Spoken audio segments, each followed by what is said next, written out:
ari zara? Zure sudurra ukitzen. Kontu zibili asto txiki, mukiz beteta daukat eta... Eta orain belarria. Kontuz asto txiki, kontuz. Argizariz beteta dauzkat eta...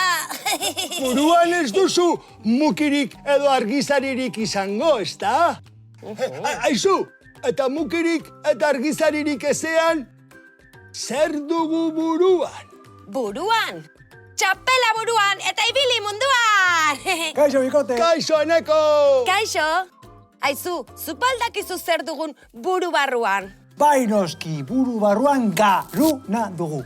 Garuna? Bai, batzuk erabili ez arren guztiok duguna zentzumen organoen ondoan egoten da.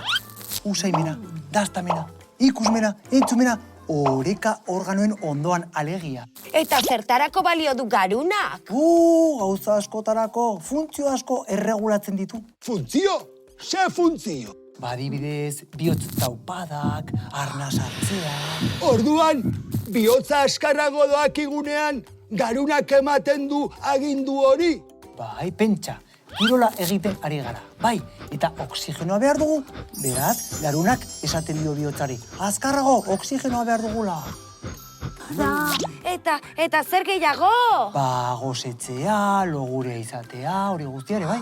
Eta garunik ezean, alperrik dugu orduan tripa. Bai, erabiltzen dare bai, pentsatzeko, hitz egiteko, jolasteko, hori guztia.